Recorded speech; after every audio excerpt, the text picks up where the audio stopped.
శంకరాదాన్ని ప్రారంభించుదాం.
బహిరంగ సభా కార్యక్రమాన్ని జ్యోతి ప్రజ్వలన కార్యక్రమంతో ప్రారంభించుకుందాము.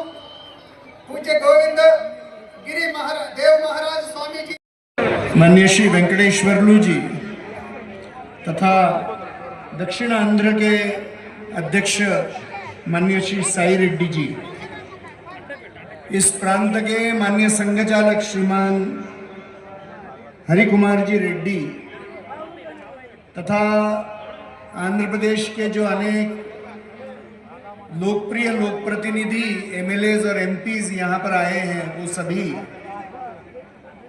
और संपूर्ण आंध्र प्रदेश के विविध गांवों से आए हुए सभी भक्त वृंद, सभी को प्रणाम। यह जो कार्यक्रम एक अखिल भारतीय स्वरूप में यहाँ पर लिया गया है, तो एक संपूर्ण देश में सरकारी नियंत्रण से मंदिरों की मुक्ति होनी चाहिए, यह विचार तो हिंदू समाज के मन में कई वर्षों से है और विश्व हिंदू परिषद की भी यह इच्छा रही है। और इसलिए संपूर्ण समाज के मन में यह कार्यक्रम लाने के लिए एक विशाल कार्यक्रम विजयवाड़ा में करके इस अभियान का प्रारंभ अखिल भारतीय स्तर पे हुआ है। यदि ये परिस्थिति संपूर्ण देश में लानी है कि सभी राज्य सरकारों ने उनके राज्य के मंदिर हिंदू समाज को सौंपने हैं, तो हिंदू समाज का भी मन बनाना होगा, राज्य सरकारों का भी मन बनाना होगा, राजनीतिक दलों का भी मन बनाना होगा। और इसलिए इस कार्यक्रम के पहले अपने आंध्र प्रदेश के मुख्यमंत्री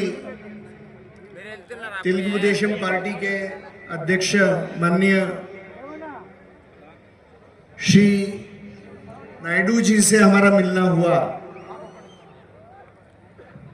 उनको भी इस कानून का एक प्रारूप दिया गया। इस राज्य के जनसेना दल के भी प्रमुख उप मुख्यमंत्री श्री पवन जी को भी मिलकर उनको यह प्रारूप दिया गया। और जो तीसरे दल राज्य सरकार में है, श्री भाजपा के भी कार्यकर्ता सभी पदाधिकारी इनको भी मिलकर यह सारा विषय उनको विदित किया गया। आज देश भर में अनेक राज्यों के राज्य सरकारों से ये बातचीत चल रही है। आज हम देखेंगे कि 1000 साल के संघर्ष के कालखंड में हिंदू समाज के अनेक शक्ति केंद्र विदेशी और विधर्मी आक्रमणों में ध्वस्त हो गए,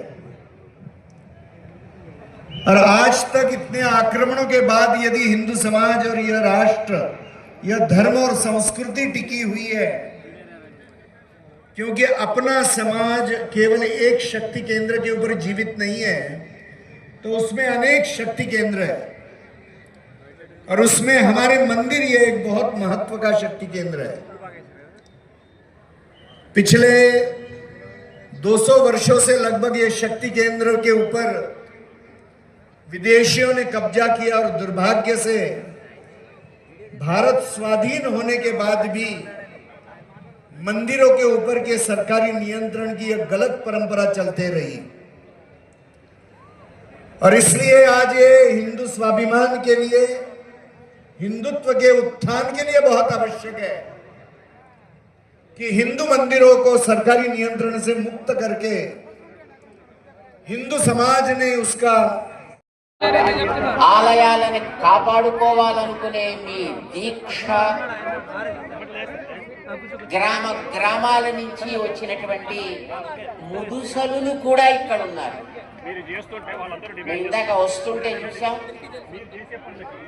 కర్ర పట్టుకుని నడిచేటటువంటి 80 సంవత్సరాలు దాటినటువంటి మాతృమూర్తులు కూడా అలా వంగుతూ వంగుతూ వంగుతూ నడిచి వస్తున్నారంటే మీలో ఉండేటటువంటి ఆలయాల పైన మీ శ్రద్ధ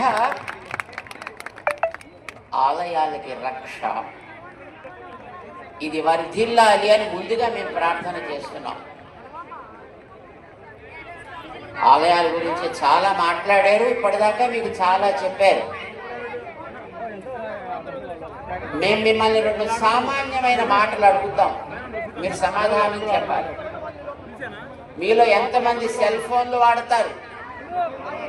అందరూ. సెల్ ఫోన్ కొంతసేపు వాడిన తర్వాత ఏం చేయాల్సి వస్తుంది? దానికి మళ్ళీ ఛార్జింగ్ పెట్టాల్సి వస్తుంది, రీఛార్జ్ చేయాలి. చెయ్యకపోతే సెల్ ఫోన్ పనిచేస్తుందా? సెల్ ఫోన్ లేకపోతే మన రోజు గడుస్తుందా? ఏది కట్టాలన్నా ఏది పెట్టాలన్నా లేచినప్పటి నుంచి రాత్రి పడుకునేదాకా, పడుకున్నప్పటి నుంచి మళ్ళీ తెల్లారగట్ట లేచేదాకా సెల్ ఫోన్ మీద ఆధారపడ్డ బతుకులు మనవి, అవునా కదా? మరి ఆ సెల్ ఫోన్ రీఛార్జ్ చేసుకోవాలా వద్దా?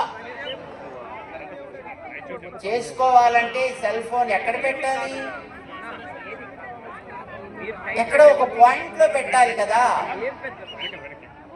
ఆ పాయింట్ పర్ఫెక్ట్ గా ఉండాలా వద్దా? వంకర టింకర కనెక్షన్స్ ఉంటే అది ఉండడం కోసం, తన పోలీస్ స్టేషన్కి వెళ్లకుండా ఉండటం కోసం, తన తిరునాళ్ళ మీద ఆంక్షలు పెట్టకుండా ఉండటం కోసం, మన విగ్రహం ఎంత ఎత్తు ఉండాలో చెప్పకుండా ఉండటం కోసం, అలాగే మన యొక్క ఉత్సవాలు ఏ దారిలో పోవాలని చెప్పి చెప్పకుండా ఉండటం కోసం ఏమి చేయాలో మనందరికీ తెలుసు. కాబట్టి ఆ పద్ధతుల్లో రాబోయే రోజుల్లో మన తిరునాళ్ళు, జాతరలు, ఉత్సవాలు ఇవన్నీ కూడాను మనకు నచ్చిన పద్ధతుల్లో, మనకు నచ్చిన దారిలో, మనకు నచ్చిన నామస్మరణతోటి పోవాలంటే హిందూ సమాజం మొత్తం కూడాను ఏకీకృతం అయి ఉండాలి. కాబట్టి అలాగే మతి స్థిమితం లేని వాళ్ళందరూ కూడాను హిందూ దేవాలయాల మీద తాకటం కానీ, హిందూ దేవాలయాలను కూడా విగ్రహాలు పగలగొట్టడం కానీ, మూత్ర విసర్జన చేస్తే హిందూ సమాజం కూడాను మనకి కూడా ఒక వ్యవస్థ ఉన్నది, మనకు అమ్మవారు పూనుతారు. కాబట్టి హిందూ సమాజంలో అమ్మవారు కానీ పూనితే, అమ్మవారు ఒంటి మీద కోయిస్తే హిందూ సమాజం యొక్క రక్షణతో పాటు, హిందూ దేశంలో ఉన్న ప్రతి ఒక్కరి రక్షణతో పాటు హిందూ సమాజం మొత్తం తల ఎత్తుకొని గౌరవంగా నిలబడటానికి దేవీ దేవతలందరూ కూడాను హిందువుల ఒంటి మీదకు వస్తారు అనేది ఇది ఖచ్చితం. ఇది నిరూపణ జరుగుతుంది రాబోయే రోజుల్లో. కాబట్టి ఇది ప్రతి గ్రామాన జరగాలి. ప్రతి హిందూ ఇంట్లో ప్రతి ఆడపిల్లకి మగపిల్లవాడికి కూడాను దేవీ దేవతలు కూడాను ఒంటి మీదకు వస్తారు అనేది మిగతా సమాజానికి కానీ అర్థమైతే, ఈ ప్రభుత్వాలకు అర్థమైతే, ఈ రక్షణ వ్యవస్థకు అర్థమైతే మన మీద కేసులు ఉండవు, మన మీద ఆంక్షలు ఉండవు. కాబట్టి ఇక్కడి నుంచి వెళ్ళిన తర్వాత హిందూ శంఖారావానికి విజయవాడ ఎంత ఉత్సాహంగా వచ్చామో అదే శంఖారావాన్ని మన ఊర్లో, మన గ్రామంలో, మన బస్తీలో, మన గల్లీలో కూడాను ఒక శంఖారావాన్ని మనం నిరంతరం కూడాను జట్లు తయారు చేసుకొని మన వ్యవస్థను మనం కాపాడుకోవాలి రాబోయే రోజుల్లో. కాబట్టి హిందూ సమాజం యొక్క రక్షణ ఈ దేశం యొక్క ప్రభుత్వాలు లేకపోతే పార్లమెంట్లు, రాజకీయ నాయకులు, ప్రజాప్రతినిధులు ఎవ్వరూ చేయలేరు.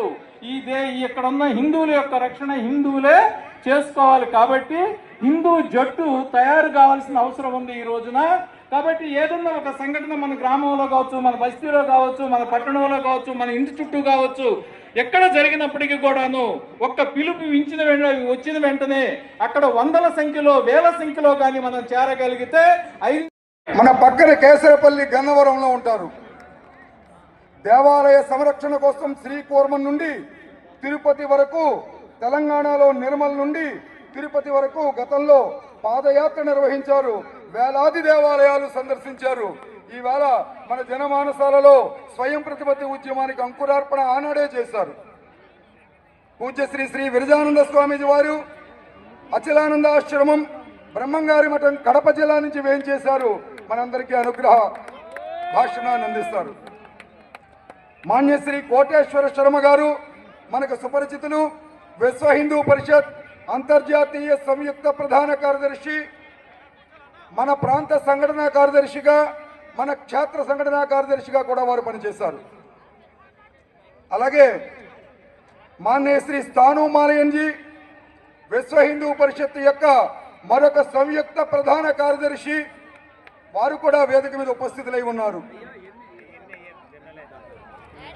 మాన్యశ్రీ ఎల్వి సుబ్రహ్మణ్యం గారు రిటైర్డ్ ఐఏఎస్ అధికారి, ఆంధ్రప్రదేశ్ ప్రభుత్వ మాజీ ప్రధాన కార్యదర్శి, తిరుమల తిరుపతి దేవస్థానం ఈఓగా కూడా వారు సేవలు అందించిన మహాత్ములు భాగ్యనగరం నుంచి ఈరోజు ఈ కార్యక్రమానికి వేయించేశారు. పూజ్య శ్రీ శ్రీ శ్రీ శివానంద సరస్వతి మనందరికీ శివ చైతన్య మాతాజీగా పరిచితులు. హరహర మఠం మంగళగిరి గుంటూరు జిల్లాలో ఉంటారు. మనందరినీ అనుగ్రహించి మనకి సందేశం అందిస్తారు. మానేలు శ్రీ వైరాఘవులు గారు విశ్వ హిందూ పరిషత్ కేంద్రీయ సదస్యులు, విజయవాడ కేంద్రంగా యావత్ భారతదేశం వారు పర్యటన చేస్తారు. పూజ్య శ్రీ శ్రీ శ్రీ శివస్వామీజీ శైవ క్షేత్రం తాళ్ళాయపాలెం అమరావతిలో వారు ఆశ్రమం. పూజ్య మాతా కొండవీటి జ్యోతిర్మయ్య అమ్మ వెంకటేశ్వర అనుగ్రహపీఠం భాగ్యనగరం నుంచి ఈ కార్యక్రమంలో పాల్గొనడానికి మనకు భాగ్యం కల్పించారు. ఏ పాట వింటే మనం ఉప్పొంగామో, బం బం అన్న పాట వినగానే ప్రతి ఒక్కళ్ళు ఉరికలేడుతూ ఈ విజయవాడకు వచ్చాము. ఆ పాటను మనకు అందించినటువంటి సినీ గేయ రచయిత శ్రీ చేగొండి అనంత శ్రీరామ్ గారు